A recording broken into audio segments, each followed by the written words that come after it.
In the fading light of a Montana evening, a young woman's quiet sobs echo through an old barn's rafters. She's come so far, across an ocean, then half a continent, only to find no one waiting at the station. Her promised family never arrived. With nowhere else to go, she sought shelter in this weathered building, her few possessions clutched close, her dreams of a new life crumbling like the dried hay beneath her. As dawn approaches, a lone cowboy riding past on his morning rounds hears something that makes him pause. What he discovers in that barn will change both their lives forever. But what made this struggling rancher, a man who could barely feed himself, decide to offer marriage to a complete stranger? Before we jump back in, tell us where you're tuning in from. And if this story touches you, make sure you're subscribed, because tomorrow I've saved something extra special for you. The last whistle of the steam engine faded into the Montana dusk, leaving Sarah O'Brien alone on the wooden platform of Silver Creek Station. Her fingers traced the worn edges of the letter in her pocket, the one promising a new life, a fresh start with the Henderson family of Silver Creek, the same family whose absence now hung heavy in the cooling evening air. She adjusted her carpet bag, its worn handles soft from years of use.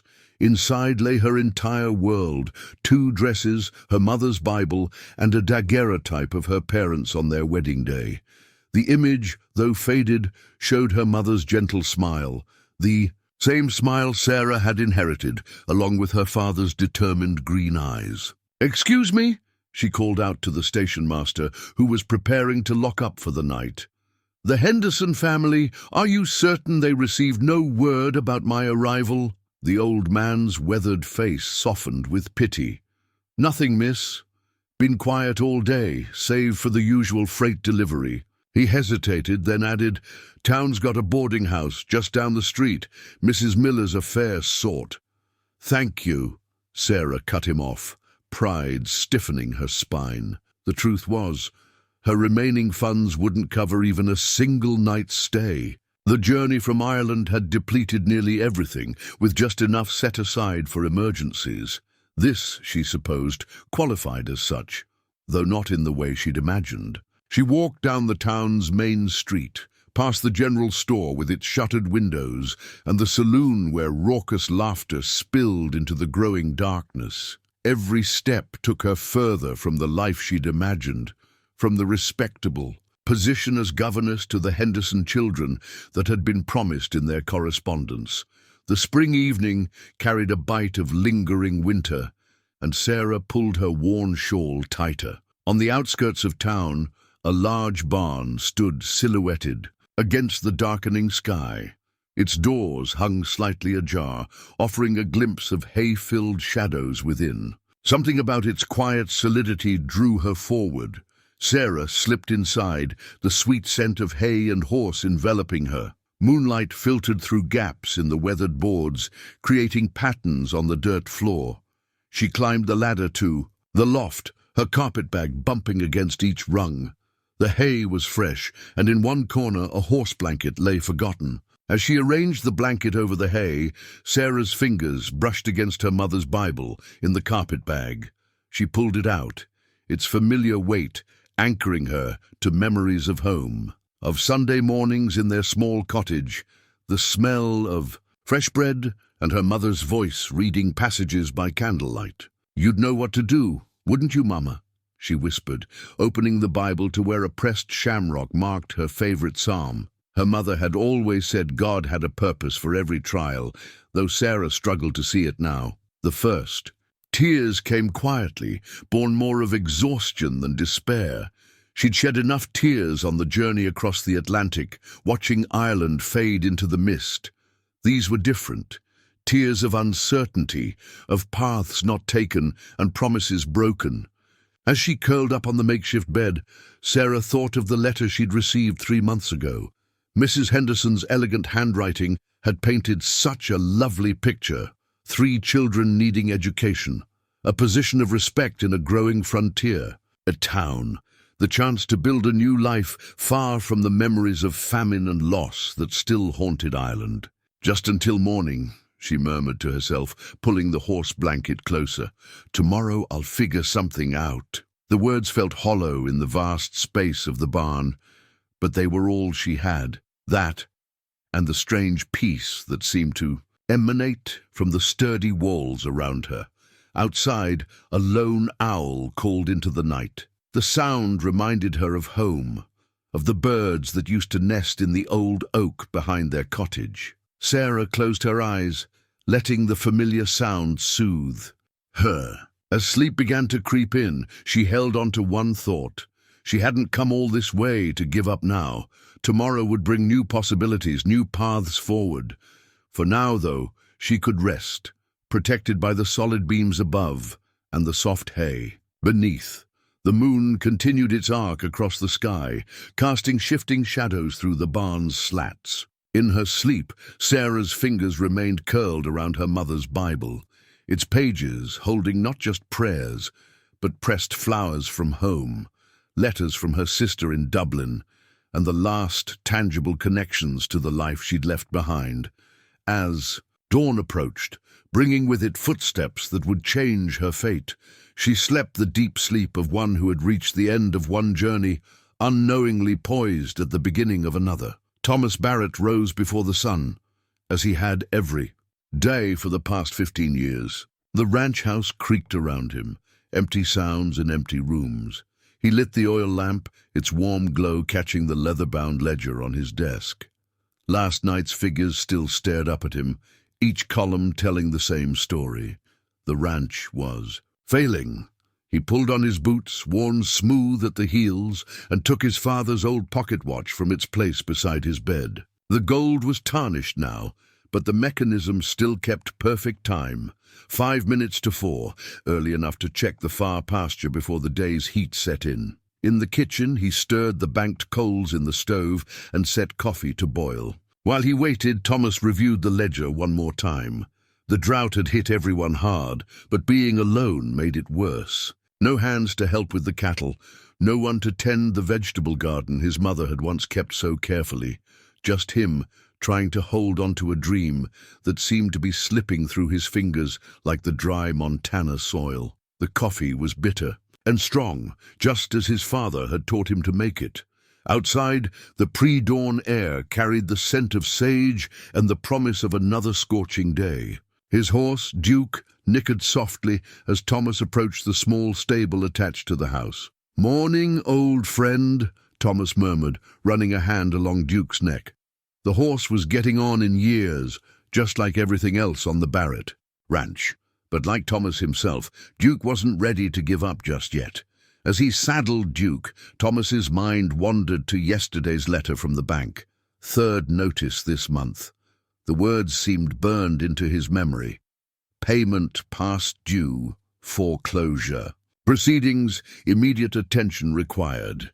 His father would have known how to handle this. James Barrett had built this ranch from nothing, turning a patch of Montana wilderness into a respectable cattle operation. But that was before the drought, before the cattle prices dropped, before Thomas found himself alone with a legacy he couldn't seem to preserve, no matter how hard he worked. Duke's hooves kicked up small clouds of dust as they rode out. The morning star still hung bright in the eastern sky, a silent witness to their daily routine.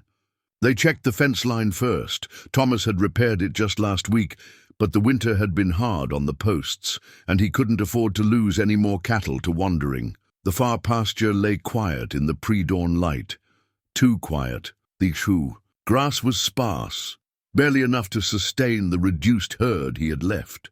Thomas made a mental note to move them to the north section tomorrow, though that grass wasn't much better. He pulled out his father's watch again. Time to check the old barn by the town road. It wasn't much use now. Too far from the house to be practical, but his father had built it as a way station for the cattle drives of better days. Thomas kept it maintained out of respect for the past, and sometimes used it to store extra hay when he could afford it. As Duke picked his way along the familiar trail, Thomas found his thoughts turning to his mother's last words to him. The land provides, Thomas, but you have to be willing to see what it's offering. He hadn't understood then. The land seemed to be offering nothing but hardship lately. The first rays of sun were just breaking over the eastern hills when Thomas heard something unusual. Duke's ears pricked forward, and Thomas reined him to a stop. There it was again, a sound from the old barn. Probably just a stray cow, he thought. But in these hard times, he couldn't afford to assume anything. He dismounted quietly, his boots crunching softly on the packed earth. The barn door was slightly ajar, though he remembered closing it yesterday. Thomas paused, listening. The sound came again, softer this time, almost like a sob. Thomas felt his hand drift to the revolver at his hip, then fall away. Whatever was in that barn, it wasn't a threat. Not that kind, anyway. He took a deep breath of the cool morning air and stepped forward. The hinges creaked slightly as he pushed the door wider, letting in the first grey light of dawn. What he found there would change everything, though he didn't know it yet. Sometimes his mother's words came back to him in the strangest moments. The land provides. You just have to be willing to see what it's offering. The barn's shadows slowly retreated before the advancing dawn. Thomas stood in the doorway, his eyes adjusting to the dim interior. Another soft sob drifted down from the hayloft, followed by a rustle of movement. "Hello?" he called softly, not wanting to frighten whoever was up there. "I'm the owner of this barn. Are you hurt?" There was a moment of silence, then a voice, feminine, touched with an Irish lilt, replied, "I'm so sorry, sir. I didn't mean to trespass. I'll leave straight away." Thomas heard shuffling above, and then a young woman appeared at the top of the ladder. Even in the dim light, he could see she was trying to maintain her dignity, though her eyes were red from crying. She wore a simple dark dress, dusty from travel, and clutched a carpet bag in one hand while attempting to climb down. "Careful there," Thomas said, moving forward as she struggled with the awkward descent. "Let me help with that bag."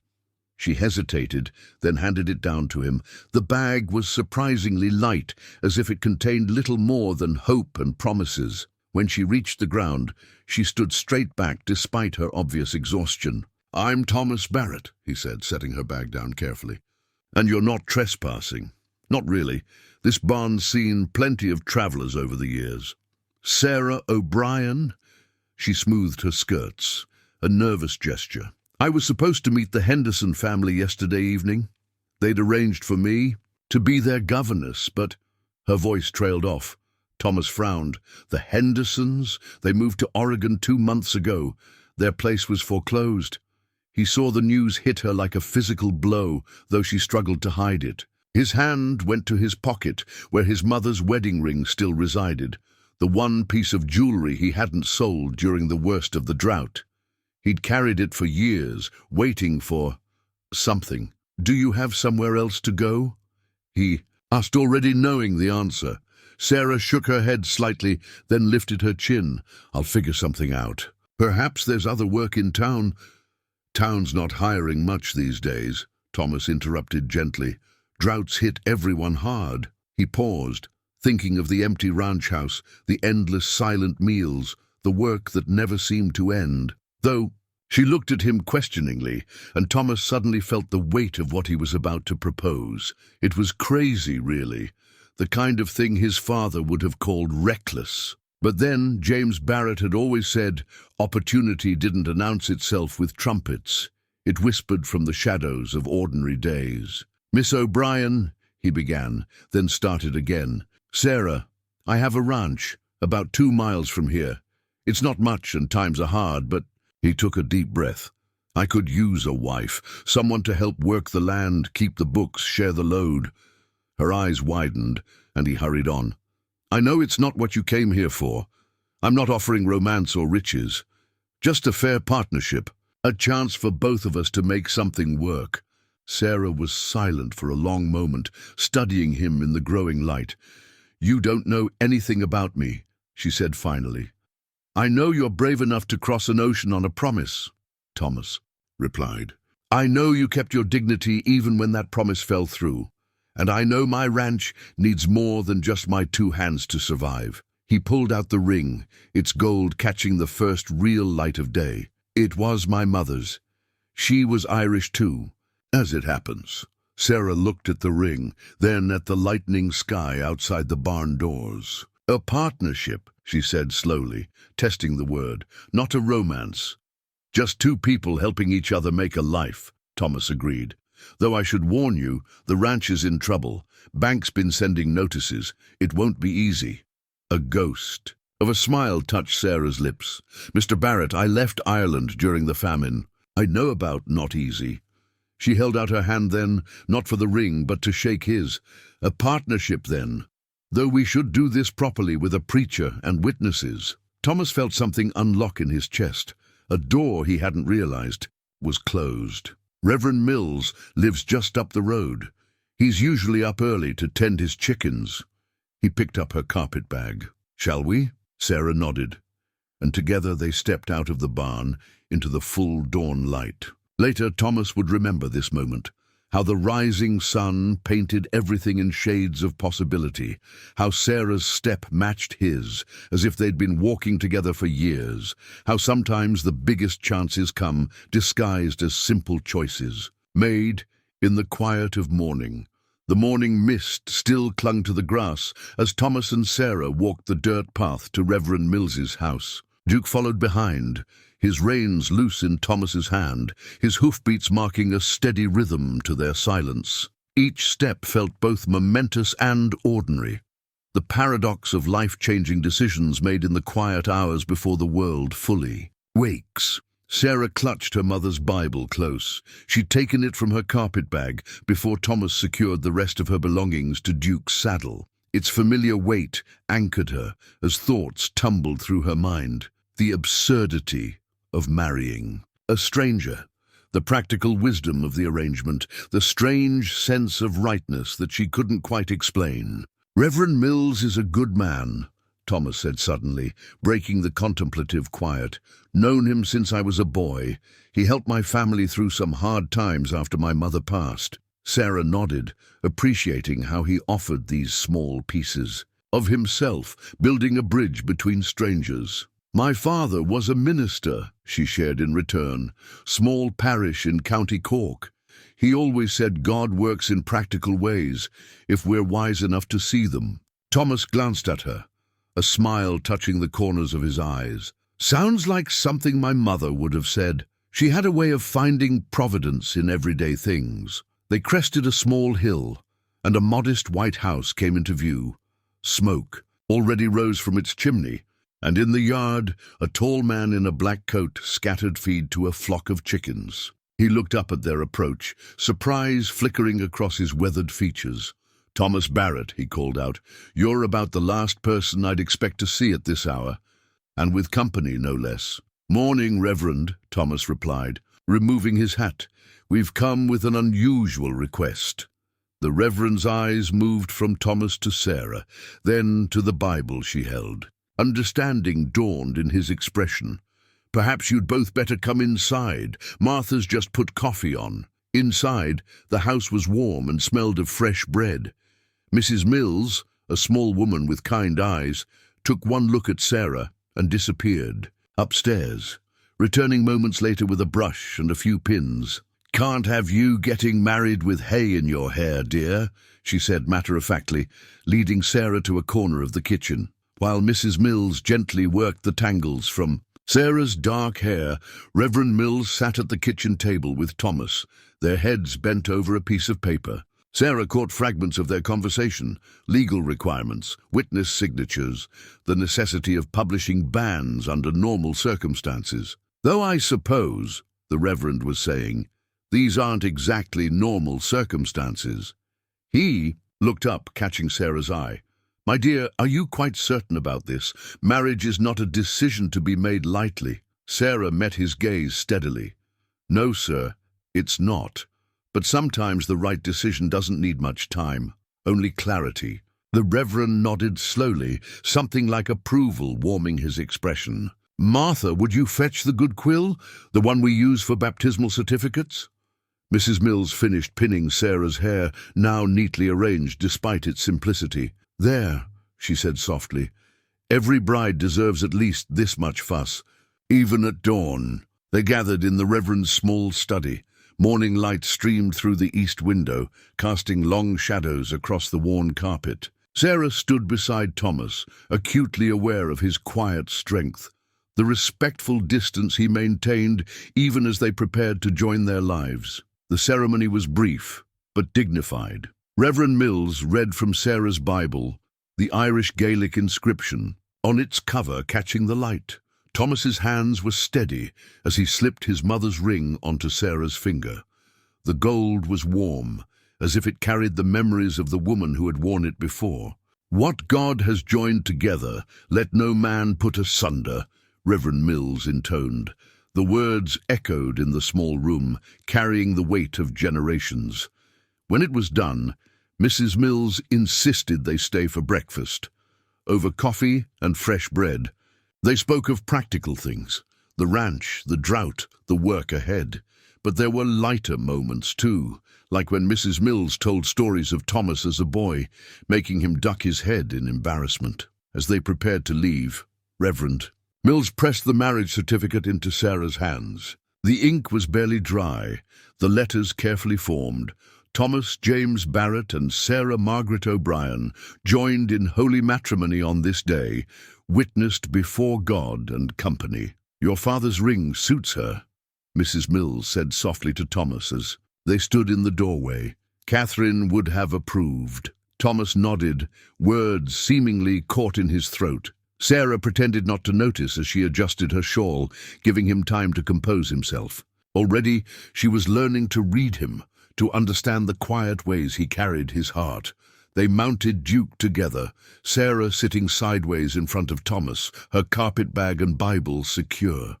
As they rode toward their new life, the sun finally cleared the mountains, painting the valley in shades of gold and promise. The Barrett Ranch came into view as they crested the last hill, the morning sun catching on its weathered surfaces. A two-story farmhouse stood sentinel over the property, its white paint faded but intact, a wide porch wrapping around three sides. Behind it, a cluster of outbuildings spread across the yard, barn, stable, smokehouse, and what looked like a chicken coop fallen into disuse. Thomas felt Sarah straighten slightly in front of him, taking in her new home. "It's not much," he said quietly, "but the bones are good.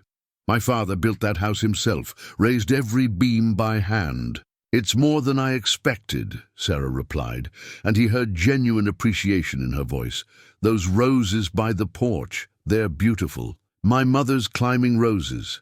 About the only thing that thrives without much tending." He guided Duke through the gate, adding, "though they haven't been pruned properly in years." As they dismounted, Sarah's eyes swept across the property with what Thomas recognized as a practical assessment rather than mere curiosity. She noted the vegetable garden, now mostly bare earth, and the empty clothesline strung between two posts. "The well?" she asked, already thinking of daily needs. "Just there, behind the house. Water's sweet and hasn't failed yet, even in the worst drought years."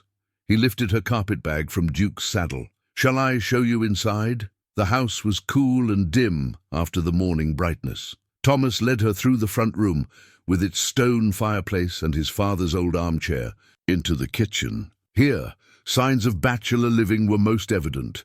Dishes stacked haphazardly, coffee cups left on every surface, ledgers and papers scattered across the table.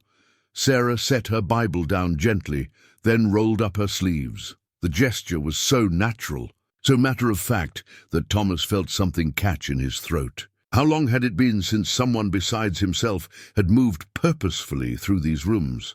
"The stove works well," he offered, "though it pulls to the left. You have to watch the heat on that side. And where do you keep your flour? Sugar?" She was already opening cupboards, creating a mental inventory.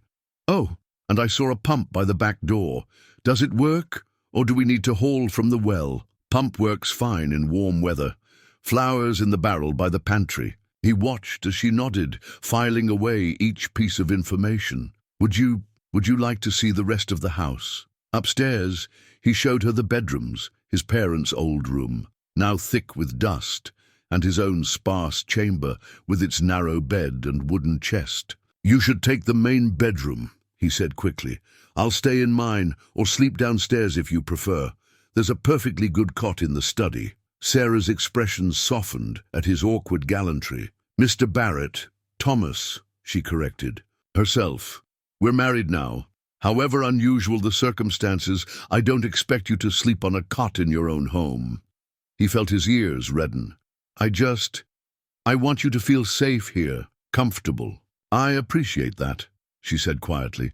"But comfort can mean many things, like knowing where one stands." She smoothed her skirt, a gesture he was beginning to recognize as a sign of gathering thoughts. "We agreed to a partnership. That means trust, doesn't it? And honesty?" Thomas nodded, unable to speak past the sudden tightness in his chest. "Then let's be honest. We're strangers who've made a practical arrangement, but we're also husband and wife before God and the law. I propose. We share the main bedroom, it's certainly large enough, and let time tell us what other arrangements might be needed." Her pragmatism, wrapped in dignity and grace, struck him speechless for a moment. Then he found himself smiling. "My mother would have liked you," he said simply. They spent the rest of the morning settling in. Sarah transformed the kitchen with swift efficiency, bringing order to chaos, while Thomas tended to the morning's ranch work.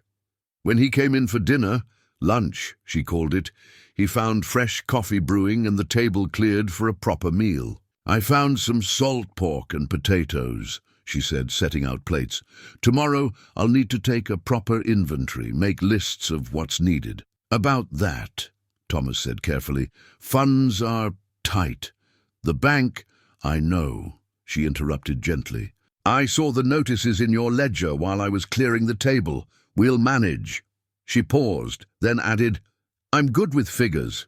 Perhaps I could help with the books." Thomas looked at her, really looked at her, and saw not just the woman he'd married in haste that morning, but a true partner beginning to emerge. "I'd like that," he said. "After dinner, I'll show you the whole operation. Every debt, every asset. No secrets between partners, right?" Sarah's smile was like sunrise breaking through clouds. "No secrets," she agreed, and poured him a cup of coffee that somehow smelled better than any he'd made himself in years. Dawn found Sarah already awake, listening to Thomas dress quietly in the grey light. Their first night, as husband and wife, had passed with polite distance maintained between them. Thomas on one side of the big bed, Sarah on the other, a valley of quilts between them. Yet there was comfort in sharing space, in the rhythm of another person's breathing. "You don't have to get up," he whispered, noticing her open eyes. "It's early yet. I'm your partner now," she replied, already reaching for her dress. "Show me what needs doing." In the kitchen, she discovered an old recipe book while starting the coffee. Its pages were stained with use and time, the handwriting varying between two distinct styles, his mother's and grandmother's, Thomas explained. She tucked that knowledge away, another piece of the family history she'd married into. The morning air held autumn's first hint as they walked to the barn together. Thomas showed her how to milk the two remaining cows, his hands covering hers, briefly to demonstrate the proper motion. Sarah's first attempts were clumsy, earning her a disapproving look from the older cow, but she persisted until she found the rhythm. "You're a quick study," Thomas observed, hiding a smile as she wiped milk from her cheek. "Had to be, growing up on a small farm in Ireland, though we had goats, not cows." She patted the cow's flank. "But the principle's the same. Patience and respect for the animal." They moved through the morning chores together, Thomas teaching and Sarah absorbing. He showed her how to check the chicken feed for mold, how to tell when eggs were fresh, how to approach the horses without startling them. Each lesson came with a story: his mother's tricks for keeping rats from the feed, his father's method for breaking gentle horses. "Your family," Sarah ventured during a brief rest. "They built something beautiful here." Thomas leaned against the fence, looking out over the drought-stressed pasture. "They did. Wish you could have seen it in better days. The grass used to grow belly-high on the horses in that south meadow. It will again, Sarah said with quiet certainty. Land remembers what it can be. He glanced at her sharply, hearing an echo of his mother's wisdom in her words. By mid-morning, Sarah had gathered her first eggs without breaking any, helped feed the livestock, and learned the names of their nearest neighbors. Though the nearest was 3 miles away, her skirts were dusty, and her hair had come loose from its pins, but her eyes were bright with purpose. In the kitchen, she found herself humming as she prepared a late breakfast. The recipe book had yielded up a simple biscuit recipe, and soon the house filled with the scent of baking. Thomas came in from fixing a fence to find hot coffee, fresh biscuits, and his account books neatly stacked. "I hope you don't mind," Sarah said, gesturing to the books. "I started looking them over. Your mother had a good system. I recognized it from the way she noted recipes. Everything categorized, cross-referenced." Thomas sat heavily, accepting the coffee she offered. She taught school before marrying father, brought that organizing mind to everything she did. He paused. "You really think you can help with the books?" "I kept accounts for my father's parish," Sarah replied, sitting across from him. "And I've been studying your mother's notations. She was clever, see here." She opened one ledger, pointing to a series of small marks. "She used symbols to track which cattle came from which bloodlines. Makes it easier to see which breeds do better in drought years." Thomas stared at the marks he'd always assumed were just his mother's quirks. "I never knew that's what those meant. Sometimes it takes fresh eyes," Sarah said softly. "And speaking of cattle, I noticed the north. Pasture still has green grass near the creek bend. Why aren't the herd grazing there?" "Wolves," Thomas explained. "Lost 2 calves there last spring. Haven't had the hands to guard the herd that far out." Sarah nodded thoughtfully. "But if we had a way to protect them, that grass could get us through until the rains come." "We?" Thomas asked, something warming in his chest at the word. "We," Sarah confirmed firmly. "Partners, remember? Now tell me more about these wolves. In Ireland, we had ways of protecting sheep. Perhaps some of those methods could work here." As they talked through possibilities, the morning sun climbed higher, warming the kitchen and the fresh-baked biscuits between them. Outside, a meadowlark called, its song carrying across the ranch that was slowly, steadily becoming home to them both. A week of scorching days had turned the morning ritual of checking the almanac into a somber affair. Sarah stood at the kitchen window consulting the worn book's pages while Thomas sipped his coffee. The leather-bound volume, passed down through generations of Barretts, held decades of weather patterns, crop cycles, and handwritten observations. "Your father noted a similar drought in '89, she said, running her finger down a page of faded ink. 3 months without rain, then a deluge that nearly washed away the south fence. Thomas set down his cup. "I remember that year. I was 12. Father lost 20 head of cattle before the rains came." He joined her at the window, looking out at the dusty yard, where Catherine's roses drooped in the heat. "But this feels different, worse." Sarah nodded, turning to the current year's predictions. The spidery writing showed a pattern that made her stomach tighten, each month marked with less and less rainfall. "The Millers stopped by yesterday while you were mending the east fence. They're selling half their herd. Can't blame them. Feed's too expensive to ship in, and what grass is left won't last the month." Thomas ran a hand through his graying hair. "We should think about doing the same." "Not yet," Sarah said firmly, closing the almanac. "I've been studying your mother's books. The Barrett Ranch survived the drought of '89 because your father had alternative income. He let homesteaders graze their sheep on the north pasture for a fee." Thomas straightened. "Sheep? Father never mentioned—" "It's here in the ledger." Sarah retrieved the book from its shelf, opening to a carefully marked page. "See, grazing rights, North Quarter, April through September. The income helped them purchase feed for their own reduced herd until the rains returned." A memory stirred in Thomas's mind. Strange voices at the dinner table, his father discussing boundary lines over coffee, his mother counting unfamiliar coins by lamplight. "I was too young to understand then," he said slowly. "But you're right, we did survive." Before Sarah could respond, a distant rumble drew their attention. They rushed to the porch, hope rising at the sound, but the clouds on the horizon were wrong. Instead of the dark promise of rain, they carried the red-brown tint of a dust storm. "How long?" Sarah asked, already moving with purpose. "Hour, maybe less. Wind's picking up." Thomas was already heading for the barn. "I'll get the horses in. Can you close the shutters, wet the sheets for the windows, check the root cellar?" Sarah was tying on her apron.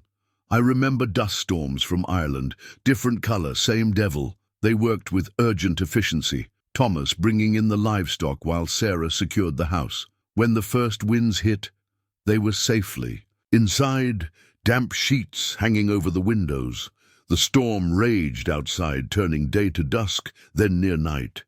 In the dim light of the kitchen, they sat close together, listening to the wind's howl. Sarah had insisted on keeping the stove lit, saying they'd want hot coffee when the worst passed. The familiar scent of brewing coffee fought against the dust that seeped through every crack. "We'll lose more grass to this," Thomas said quietly. "Even if rain comes now, the dust will choke what's left." Sarah reached for his hand in the darkness, a gesture that had become natural over the past week. "Then we'll find another way. The ranch has survived worse." "Has it?" His voice was rough with more than dust. "The bank's deadline is coming. Without rain, without grass, without more cattle to sell." He broke off as Sarah squeezed his hand. "Thomas Barrett, look at me." In the faint light from the stove, her eyes were fierce. "Your father built this ranch from nothing. Your mother made it a home. They faced droughts and dust storms and worse, but they didn't give up, and neither will we." She stood, still holding his hand, and moved to the shelf where she kept the ranch records. By the light of a single lamp, she spread out the ledgers, the almanac, and a sheet of her own careful notes. "The North Pasture Plan could work again, and I've been thinking, the old chicken coop, with some repair, we could raise enough hens to sell eggs in town. The general store owner already asked if we had any to spare." As the storm raged outside, they bent their heads together over the books, two people united against nature's fury and financial pressure, finding strength in shared determination. When Thomas looked at his wife's profile in the lamplight, he saw not the stranger he'd married a week ago, but a partner as stubborn and resilient as the land itself. The day after the dust storm, Sarah sat at the kitchen table, a freshly opened journal before her. Her father had taught her the importance of keeping detailed records, and now those lessons were bearing fruit.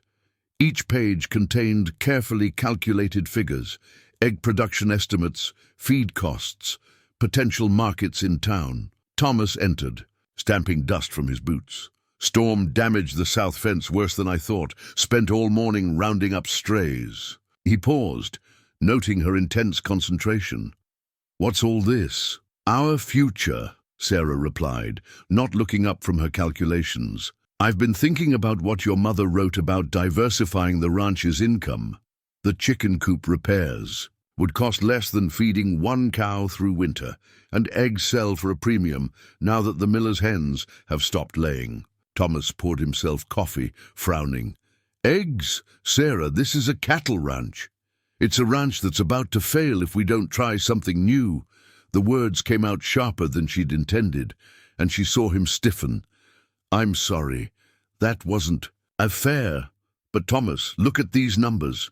She pushed the journal toward him, pages filled with her neat script. "The general store owner, Mr. Peterson, says he can't keep eggs in stock. Town's growing, despite the drought. And his wife mentioned they're bringing in canned vegetables all the way from Denver because local gardens are failing. What does that have to do with us?" "The root cellar." Sarah stood, warming to her subject. "Your mother's journal mentions it stays cool even in August. With proper shelving, we could grow and store vegetables through summer, sell them in fall when prices are highest." Thomas set down his coffee cup with deliberate care. "My father built this spread for cattle ranching. It's what we know, what we've always done. And how's that working now? The words hung between them sharp as broken glass. A muscle ticked in Thomas's jaw. I need to check the north pasture. He turned toward the door, then stopped. Sarah, I know you're trying to help, but some things here, they're built on more than just numbers in a book. The door closed behind him with careful quietness, somehow worse than if he'd slammed it. Sarah sank back into her chair, frustration warring with understanding. She knew about pride, about holding on to what was known and trusted. Hadn't her own father held on to his tiny parish long after the famine had driven most of his congregation? To America or the grave? Her eyes fell on Catherine Barrett's recipe book, still open on the counter. Something caught her attention. A note in the margin beside a pickle recipe. Good price at harvest fair. Better than beef this year. Intrigued, Sarah began flipping through the book with new purpose. More notes emerged. Calculations for preserve quantities, lists of vegetables that stored well, records of prices received at various markets. This wasn't just a recipe book, it was a business ledger in disguise. When Thomas returned hours later, the sun settling into dusk, he found Sarah still at the kitchen table. But now, Catherine's recipe book sat beside her journal, and the table was covered with papers showing two different hands, his mother's and his wife's. Your mother, Sarah said quietly, not looking up. She did more than keep house, didn't she? These preserves, the extra eggs, the vegetables. She sold them all through the last drought, kept the ranch afloat, while your father focused on rebuilding the herd. Thomas stood very still in the doorway. Finally, he said, I remember her at the harvest fair every year. Father always said she drove a harder bargain than any cattle dealer. She knew, didn't she, that a ranch needs more than one way to survive. Sarah finally met his eyes. I'm not trying to change what the Barrett Ranch is, Thomas. I'm trying to help it survive, like she did. The silence stretched between them, filled with the weight of past and present, pride and necessity. Then Thomas pulled out a chair and sat down heavily. Show me, he said softly. Show me what you figured out. Sarah pushed her journal toward him, then reached for Catherine's recipe book. We'll start with the chicken coop. Your mother left detailed notes about the best breeds for both eggs and meat. And look here, she pointed to a faded diagram. She designed a way to protect them from foxes using nothing but scrapwood and wire. As the evening deepened around them, they bent together over the books, their early attention dissolving into shared purpose. Outside, a cool breeze stirred. The dust-covered roses, carrying the first hint of change. The wagon rattled into Silver Creek early Thursday morning, loaded with their first harvest, 3 dozen fresh eggs, late summer vegetables from the restored kitchen garden, and preserves Sarah had made from Catherine's recipes. Thomas handled the reins while Sarah sat straight beside him, her mother's Bible in her lap, not for reading but for the comfort of its familiar weight. You're sure about this? Thomas asked, noting how she gripped the Bible tighter as they approached the general store. The numbers don't lie, she replied, though her voice held a tremor. This was more than their first market day. It was her first return to town since that night in the barn. Mr. Peterson promised fair prices for fresh eggs. They pulled up to the store's loading dock, and Thomas helped her down, his hand lingering supportively at her elbow. The early morning air held autumn's first crispness, and the street was already busy with ranchers' wives doing their shopping while the day was cool. Inside, Mr. Peterson's face lit up at the sight of their goods. Mrs. Barrett, those preserves, looked just like Catherine's. He examined a jar of pickled beans. Same careful packing, same clear brine. And eggs, thank heavens. We've been desperate for fresh eggs. As they discussed prices, Sarah felt herself relaxing. Her calculations had been right. The eggs would fetch twice what she'd estimated. Mr. Peterson even offered to take all their future production, mentioning something about a new mining camp opening up in the hills. The bell above the door chimed, and Sarah's world tilted. A woman's voice, cultured and cold. Well, if it isn't the mail-order bride who couldn't wait. Thomas turned first, his shoulder moving instinctively to shield Sarah. Margaret Henderson stood in the doorway, her fine dress making Sarah's simple cotton one seem suddenly shabby. Behind her loomed her husband Henry, his face flushed with either embarrassment or the early hour. "Mrs. Henderson," Sarah managed, her voice steady despite her racing heart. "Mr. Henderson, I trust Oregon agrees with you?" Margaret's eyes narrowed at Sarah's composure. "More than some foreign girl with no references would have agreed with us. Really, running off with the first man you met? That's enough!" Thomas's voice cut through the store like a blade. "You're speaking about my wife, Mrs. Henderson, the woman who's helped save our ranch while you abandoned yours to foreclosure." Henry Henderson stepped forward, his face darkening. "Now see here, Barrett. No, you see here." Thomas's quiet tone carried more weight than any shout. "You left this woman stranded without so much as a note. She could have died that night, alone in a strange country. Instead, God led her to my barn, and I thank him every day for it." Sarah slipped her hand into Thomas's, drawing strength from his solid presence. "I'm sorry your plans changed, Mrs. Henderson, but mine changed for the better." Mr. Peterson, who had been watching with poorly concealed interest, chose that moment to speak up. "Speaking of better, Mrs. Barrett, these preserves are a blessing, just like your mother-in-law's used to be, Thomas. She always knew what the town needed before we did ourselves." The simple praise, delivered with perfect timing, seemed to deflate Margaret Henderson's righteous indignation. She looked around the store, taking in the respect in Mr. Peterson's voice, the quiet confidence in Sarah's stance, the protective way Thomas stood beside his wife. "Well," she said finally, her voice less certain, "I suppose everything worked out for the best." She turned to leave, then paused. Those preserves, are they really like Catherine Barrett's?" "Her exact recipe," Sarah replied softly. "Would you like a jar?" Something shifted in Margaret's face. A recognition, perhaps, of what she'd lost in her hasty judgment. "Yes," she said. "Yes, I would." After the Hendersons left, jar of preserves in hand, Sarah leaned against the counter, suddenly exhausted. Thomas wrapped an arm around her shoulders, and she felt the tension in his body matching her own. "You did well," he murmured. "Better than they deserved." Mr. Peterson, arranging their eggs in his cooler, called over his shoulder, "Your Catherine would be proud, Thomas. She always said the measure of a person shows in how they handle those who've wronged them." He straightened up, beaming at Sarah. "You'll do fine here, Mrs. Barrett. Just fine indeed." On the wagon ride home, their profits, carefully counted and stored in Sarah's Bible, Thomas finally asked, "Would you have been happier with them?" In Oregon, Sarah looked at the land rolling past, drought-stressed but still beautiful, still fighting to survive. Like them. "No," she said simply. "I was meant to find that barn, meant to find you." Thomas nodded, understanding all she wasn't saying. Above them, a pair of hawks circled in the morning thermals, riding the air currents together, partners in the endless dance of survival. August arrived like a furnace blast, scorching what little remained of the spring's promise. Sarah stood in her newly planted garden at dawn, studying the wilted leaves of her careful plantings. The dried flowers from her first attempts lay pressed in Catherine's recipe book, reminders of hope in the face of nature's fury. The wells. "Holding," Thomas said behind her, anticipating her daily question.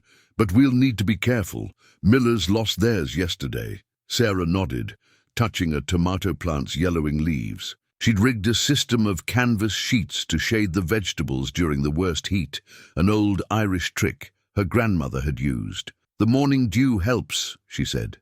"If we can keep them alive until September." Their new routine had evolved. Over the past weeks, up before dawn, to water the gardens with carefully measured amounts, checking the chickens, now nearly 30 strong, in their reinforced coop.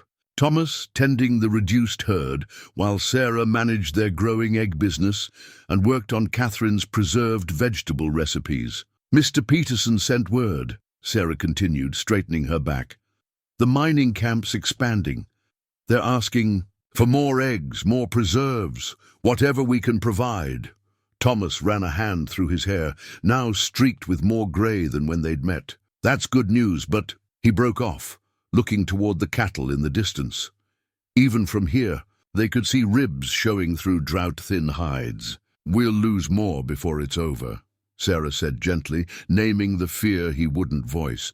But we won't lose everything, not like the Millers. They'd watched their neighbors' slow collapse over the past month.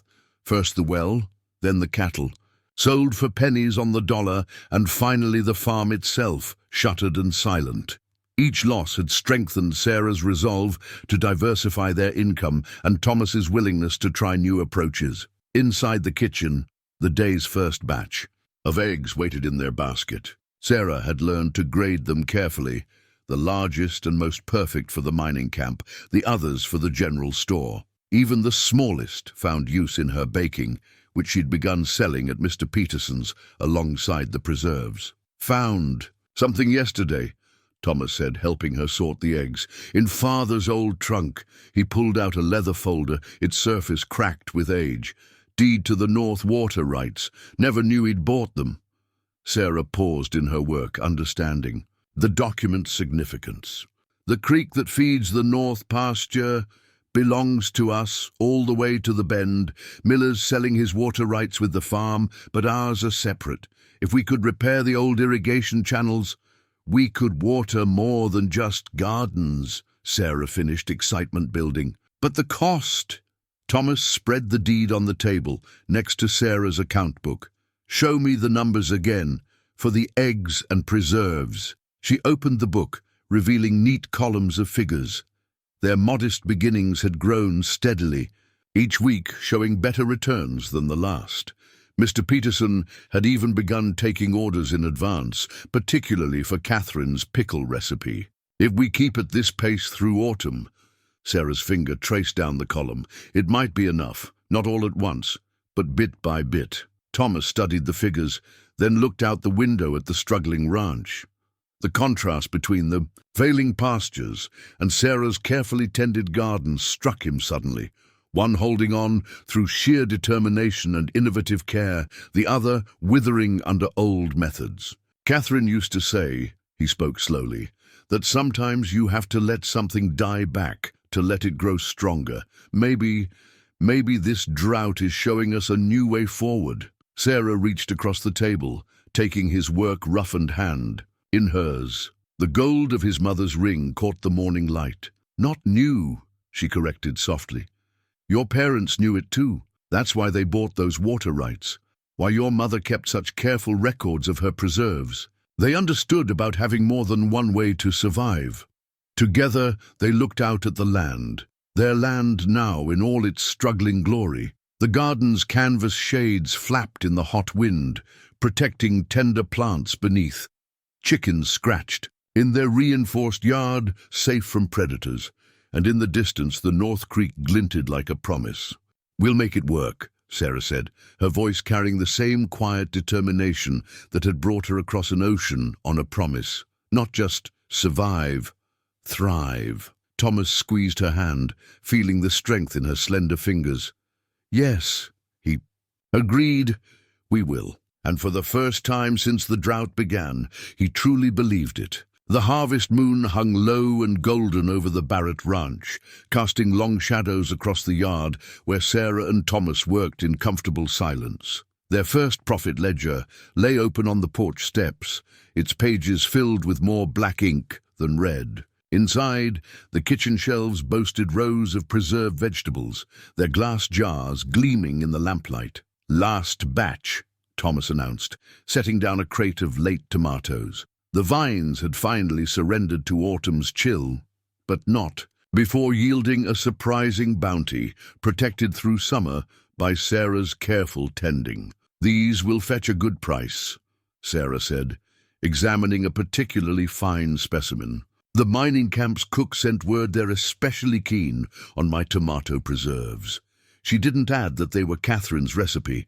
That went without saying now. Thomas watched her work, noting how confidently she moved through what had been his mother's kitchen, Sarah had made it her own these past months, yet somehow kept Catherine's spirit alive in every jar she filled, every loaf she baked. The thought stirred something warm in his chest. "We should go to the harvest fair," he said suddenly, "like Mother used to.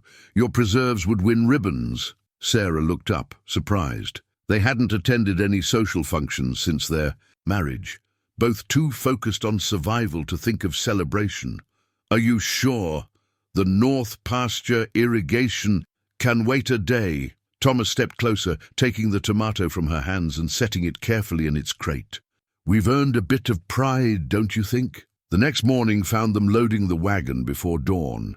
Sarah had spent half the night selecting her best preserves, arranging them in Catherine's old display basket. Thomas had polished the wagon until it shone, and even put on his good shirt, the one Sarah had mended so carefully after finding it in the back of their wardrobe. The fairgrounds buzzed with activity despite the lingering effects of the drought. Other ranchers had come too, drawn by the promise of community and the chance to forget their troubles for a day. Sarah felt Thomas's hand at the small of her back as they navigated the crowds, a gesture that had become natural somewhere along the way. "Catherine Barrett's girl," Mrs. Peterson called from her booth. "Brought your preserves, I hope." The judge was just asking after them. Sarah felt her cheeks warm at being called Catherine's girl, but Thomas's proud smile made her stand straighter. "Right here," she said, lifting the display basket. "Though I doubt they'll compare to Mrs. Miller's. Millers aren't here this year," Mrs. Peterson said softly. "Farms all locked up. Such a shame." She brightened. "But we've heard about what you two are doing out there.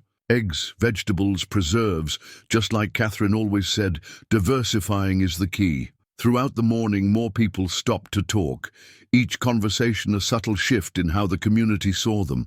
No longer the mail-order bride and the struggling rancher, but the Barretts who were making it work despite everything. The preserves won 3 ribbons, first place for the pickled beans, second for the tomatoes, and a special mention for Catherine's famous chow chow relish. But it was the conversation Sarah overheard that meant the most. "Just like his mother," an old rancher was saying to his wife, "found himself a partner, not just a wife." Catherine would be proud. When Thomas found her later by the cotton candy stand, Sarah's eyes were suspiciously bright. "Ready to head home?" he asked, noting her expression. "In a minute." She was looking at the couples dancing to a fiddle's cheerful tune. "I was just thinking, we never had a proper wedding dance." Thomas followed her gaze, then held out his hand. "Mrs. Barrett," he said formally, though his eyes crinkled at the corners, "would you do me the honor?" They moved together, as if they'd been dancing for years, her head fitting perfectly against his shoulder. The fiddle played something slow and sweet, and around them the fair's lights blurred into a warm glow. "Thank you," Sarah whispered, "for the dance, for finding me in that barn, for taking a chance on a stranger." Thomas pulled back just enough to look at her face, seeing not the frightened woman he'd discovered that dawn, but the partner who had helped him save his family's legacy, who had become family herself, somewhere between the dust storms and the harvest moon. "Sarah," he said softly, then stopped, the words catching in his throat. But she understood, as she always did now. Standing on tiptoe, she kissed him, there. First real kiss, tasting of cotton candy and possibility. Around them, the harvest fair continued its cheerful bustle, but they danced on, lost in the moonlight and the knowledge that sometimes the greatest crops grow from the hardest seasons. The first snow came early that year, blanketing the Barrett ranch in pristine white. Sarah stood at their bedroom window, watching Thomas break ice in the cattle troughs, a ritual that would become familiar in the months ahead. On their bed lay her latest project, a quilt she'd been piecing together, from scraps of fabric, each square holding its own story. There was the faded blue cotton from her first dress in America, the sturdy denim from Thomas's old work shirt, and best of all, the preserved pieces of Catherine's aprons that they'd found in the attic. Sarah's fingers had worked late into the nights, stitching their growing love story into something tangible and warm. "Storm's coming," Thomas announced, stamping snow from his boots as he entered their room. Johnson's boy rode by with the warning. "Could be 3 days of it." Sarah nodded, already mentally cataloguing their preparations.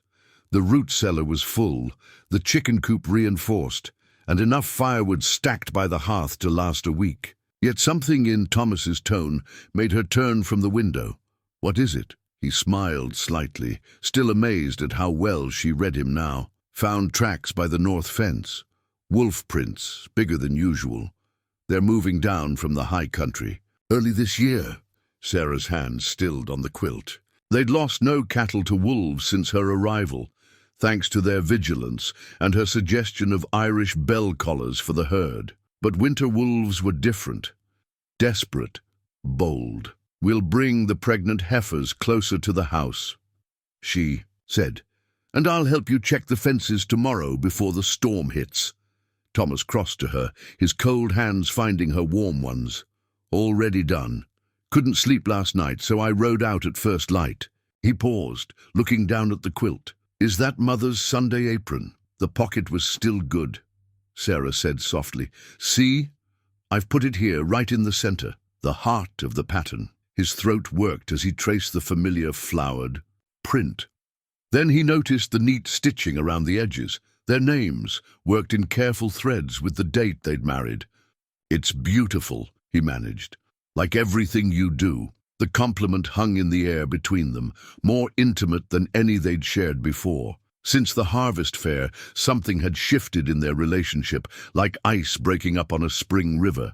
The careful distance they'd maintained had gradually melted away, replaced by lingering touches, shared glances, and now this, moments of raw honesty that left them both vulnerable and stronger. The storm arrived that evening, howling around. The eaves like a living thing. They sat close together by the fire, the new quilt across their laps, while Sarah read aloud from her father's old book of Irish tales. The stories of ancient heroes and clever peasant girls filled the room, her voice painting pictures that pushed back the winter dark. "My mother used to tell that one," Thomas said, when she finished a tale about a poor farmer who outsmarted a fairy king. Though in her version, the farmer had red hair and an Irish accent. Sarah laughed, the sound warming him more than the fire. "Did she tell you many stories?" "Every winter night. Said stories were like quilts for the soul, pieced together from old memories and new dreams, keeping us warm through hard times." Outside, the wind rose to a crescendo, and somewhere in the distance a wolf howled. Sarah felt Thomas tense beside her, the rancher in him always alert to threats to his herd. Without thinking, she reached up to smooth the worry from his brow. The touch lingered, her fingers tracing the lines that life had carved around his eyes. Thomas caught her hand, pressing a kiss to her palm that sent warmth cascading through her entire body. "I never expected this," he whispered against her skin. "When I found you in that barn—" "Nor I," Sarah admitted. "I thought I was settling. For security, for a chance to survive. Instead..." She turned to face him fully, moonlight and firelight painting shadows across their faces. "Instead, I found home, found love." The word they'd both been dancing around finally spoken, Thomas pulled her close. The quilt slipped forgotten to the floor as they kissed, no longer tentative like at the harvest fair, but deep and certain. When they finally parted, Sarah rested her forehead against his. "The wolves can howl," she murmured. "The storm can rage. We've built something stronger than winter here." Thomas gathered her closer, understanding completely. They'd forged their love like a well-tempered blade, through heat and pressure, hammered by hardship into something unbreakable. Outside, the storm could do its worst. Inside, they had all the warmth they needed. Spring arrived at the Barrett Ranch with the subtlety of a Sunday sermon. Quiet at first, then building to a crescendo of life and color. Sarah stood in the doorway of their newly expanded chicken coop, a seed catalogue clutched in her hands, watching Thomas repair the winter-damaged garden fence. The morning sun caught the silver in his hair, and her heart swelled with a familiar warmth. "The Peterson order is our largest yet," she called to him, consulting her notes. "They're asking if we can double our egg production by summer." Thomas straightened, driving the last post into the softening earth. "Good timing. That last batch of chicks is nearly ready to lay." He walked over, wiping his hands on his pants. "How are the new irrigation channels holding?" "The north pasture's already showing green. Your father knew what he was doing when he bought those water rights." She opened the catalogue, pointing to a carefully marked page. "Look what I found. Heritage vegetable seeds, the same varieties your mother used to grow. Mr. Peterson says there's demand for specialty produce from the mining camps now. They're willing to pay premium prices." Thomas studied the page, his arm settling naturally around her waist. The easy intimacy of the gesture still thrilled her, even after their winter of growing closer. "Mother would have loved this," he said, seeing the garden coming back to life. They walked together through the ranch that had transformed under their joint care. The winter storms had left the land moisture-rich, promising a season of growth. Already, the differences were visible. New fencing gleamed in the morning light. The chicken coop had doubled in size, and the repaired irrigation channels traced life-giving veins through the north pasture. Near the house, Catherine's roses were budding, tiny hints of pink promising summer blooms. Sarah had pruned them carefully during the winter, using techniques she'd learned from an old gardening book found in the attic. Like everything else, on the ranch, they just needed proper tending to thrive. "I've been thinking," Thomas said, stopping by the garden plot, "about expansion." Sarah's heart quickened. They discussed possibilities during the long winter nights, dreaming together under her quilted masterpiece, the West Field. He nodded. "With the irrigation working so well in the north pasture, we could do the same there. Run channels from the creek, create a proper market garden." His eyes took on the distant look she'd come to recognize, the one that meant he was seeing future possibilities. Maybe even build a proper greenhouse, like the one Mother always wanted. "A greenhouse would let us grow through winter," Sarah mused, already calculating figures in her head. And with the banknote nearly paid off, they'd made the final payment just last week, the result of their combined efforts. Sarah's eggs and preserves, Thomas's careful management of the reduced but healthier herd, and their shared determination to honor the legacy they'd inherited while building something new. "There's something else," Thomas said, reaching into his pocket.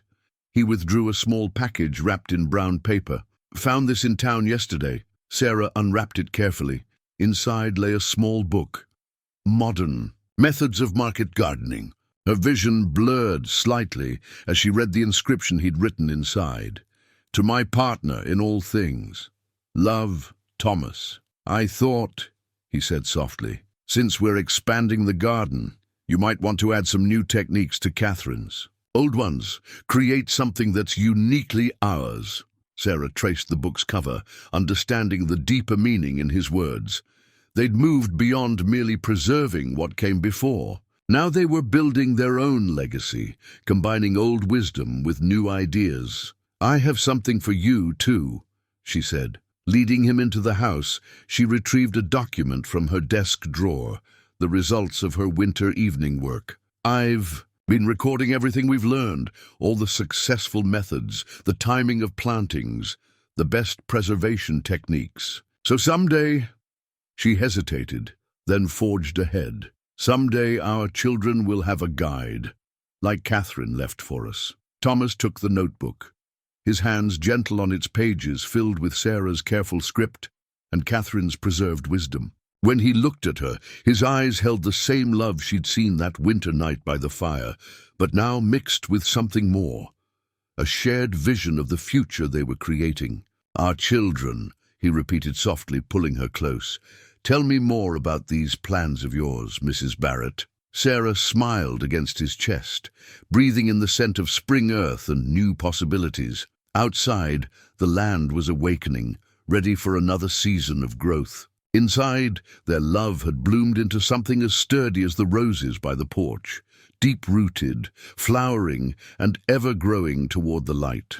The letter arrived on a warm spring afternoon, delivered by young Billy Peterson, who'd ridden out specially from his father's store.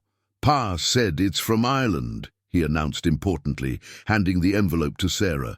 "Came by ship, then train, then rider." Sarah's hands trembled as she recognized her sister Mary's precise handwriting. She'd written to Mary months ago, finally feeling settled enough to share news of her marriage and life at the Barrett Ranch. Now, sitting in Catherine's kitchen, her kitchen, she broke the seal and began to read. Thomas found her there an hour later. The letter spread on the table before her, tears tracking silently down her cheeks. Without a word, he pulled up a chair beside her, close enough to offer comfort, but giving her space to speak when ready. "Mary's husband died," Sarah finally said, her voice rough. "Fever took him in February. She's alone with 2 small children, trying to manage what's left of Father's parish house." She touched the letter's pages, where the ink was blotted in places. "The new priest, he's not kind, wants the house for his own family." Thomas covered her hand with his.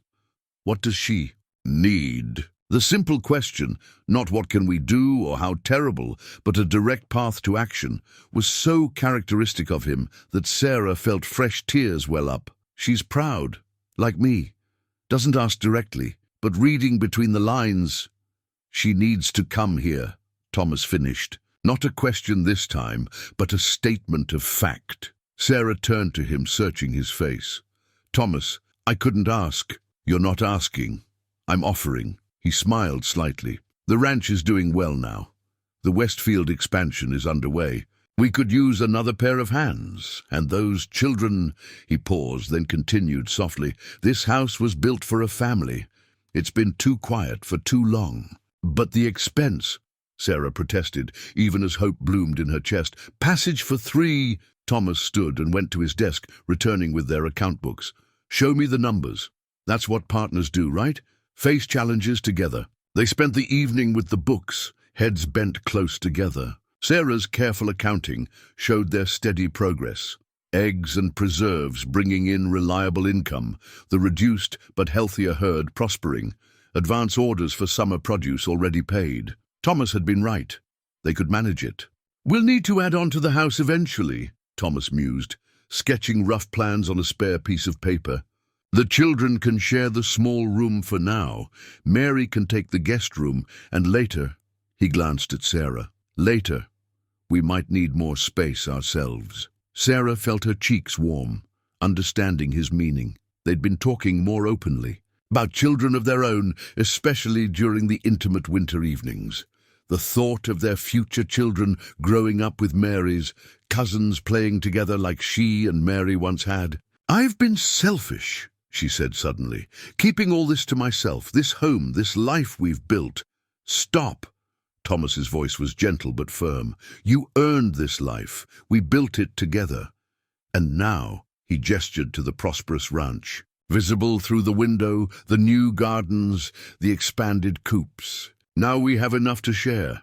"That's not selfish, Sarah. That's providence." Sarah stood and walked to the window, watching the sunset paint the land in shades of gold. Somewhere across the ocean, her sister was probably putting her children to bed, wondering about their future. "She's skilled with herbs," she said softly. "Has mother's knowledge of medicinal plants. And she can teach. She helped father with the parish school." Thomas came up behind her, wrapping his arms around her waist. "Sounds like she takes after her sister. Good with numbers, are they, these Irish girls?" Sarah laughed despite her tears, leaning back against him. "We manage." She turned in his embrace, facing him fully. "Are you certain about this? Taking on 3 more people? Family isn't a burden, love. It's a blessing." He brushed a tear from her cheek. "Your sister, her children, they're part of you. That makes them part of us." Sarah reached up and kissed him, pouring all her gratitude and love into the gesture. When they parted, she went straight to her desk and pulled out fresh paper. "I'll write back tonight. Tell her to sell whatever she can. Use the money for passage. We'll handle the rest." As she wrote, Thomas lit the lamps and stoked the fire, moving around their home with quiet purpose. Outside, the spring evening settled over the ranch, where Catherine's roses were budding, and new life stirred in the freshly planted fields. Soon, other voices would fill these rooms. Other feet would walk these floors. The thought felt right, like the closing of a circle.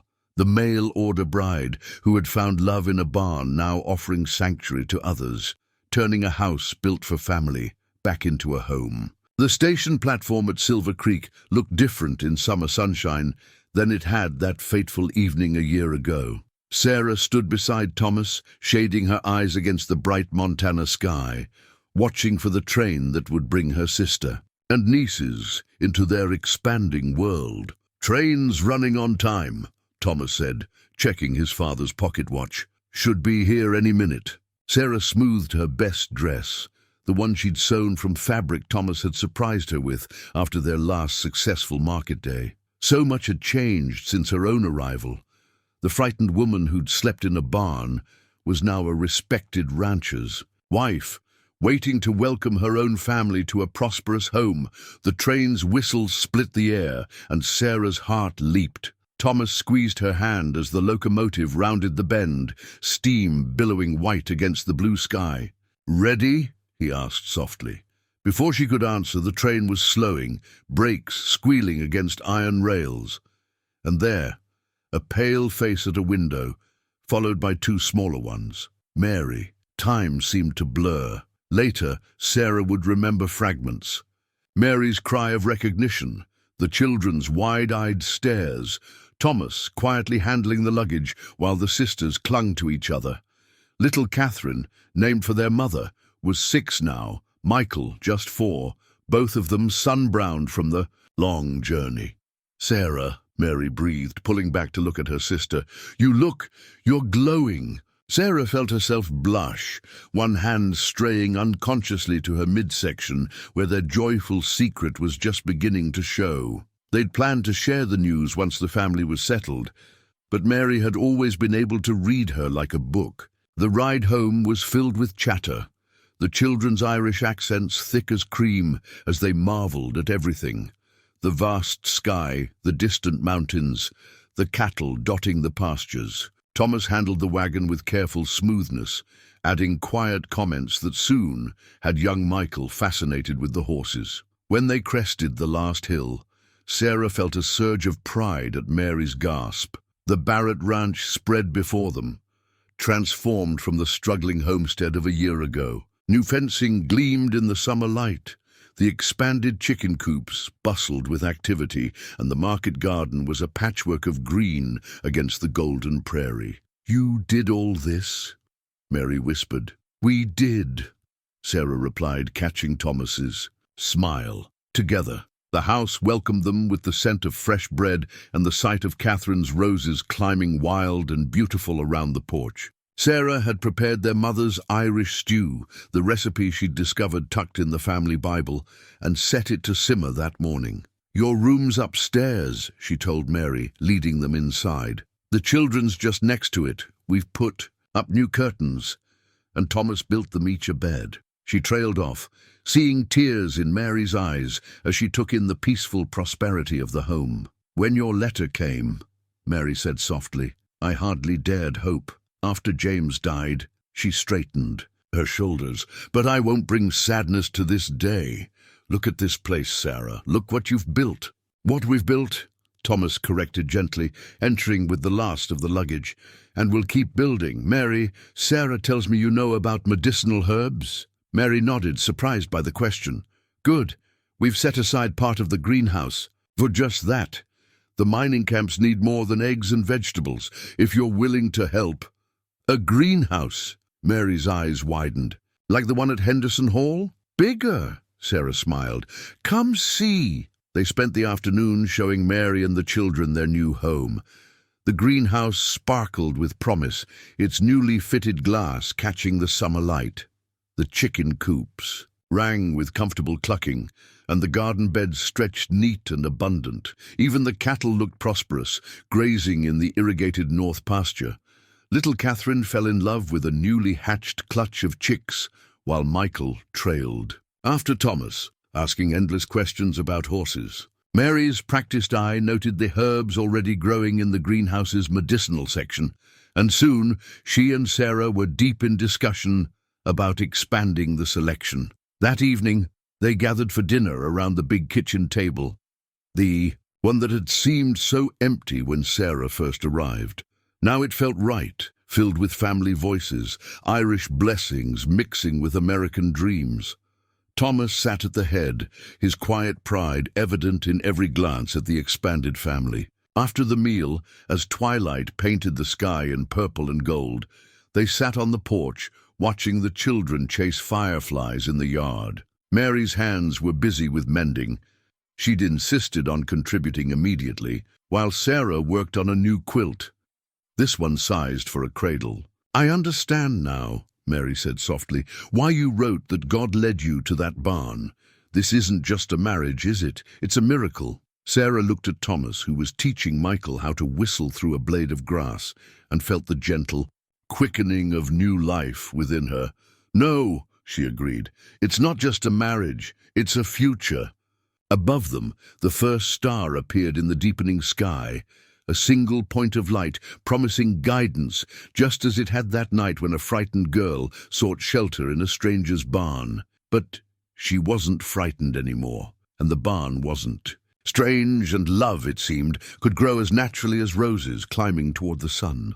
Dawn painted the old barn in shades of memory, its weathered boards glowing golden in the early light. Sarah stood in the doorway, one hand resting on her now visible pregnancy, remembering another morning a year ago when she'd huddled in the hayloft, alone and afraid, thinking deep thoughts. Thomas's voice came soft behind her, and his arms slipped around her waist, cradling both her and their growing child. "Remembering," she replied, leaning back against him. "Did you ever imagine that morning that we'd be here like this?"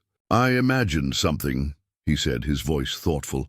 "Not this exactly. Something smaller, safer maybe, but you've always had a way of exceeding my imagination, Mrs. Barrett." The sound of hoofbeats interrupted them, Mary riding up on the gentle mare Thomas had trained for her, the children secure in the small cart behind. "The Reverend and Mrs. Mills are on their way," she called, "and I saw dust from other wagons on the road." They'd planned this day carefully, this celebration of not just their anniversary, but the life they'd built together. The old barn had been cleaned and decorated, Catherine's roses woven into garlands that hung from the rafters. Sarah had baked enough to feed half the county, and Mary's herb garden had provided flowers for every surface. "Time to get ready," Mary announced, shooing Thomas away. "You're not supposed to see the bride before the ceremony, even if she's already your wife." Thomas laughed, but obediently turned toward the house. "I'll check on the preparations," he called over his shoulder. "Try not to fall in love with any other wandering cowboys while I'm gone." "Too late," Sarah called back. "Already found. The one I want." Inside the barn, Mary helped Sarah change into her new dress, cream-colored cotton, simply cut to accommodate her growing shape, but beautifully embroidered with tiny roses along the hem and sleeves. "You did this," Sarah said, touching the delicate stitching. "When did you find the time?" "While you were sleeping," Mary smiled. "Being up with morning sickness gave me plenty of quiet hours to work." She stepped back, evaluating her handiwork. "There. Now you look like what you are. A woman who turned a moment of desperation into a lifetime of joy." The guests arrived. Steadily.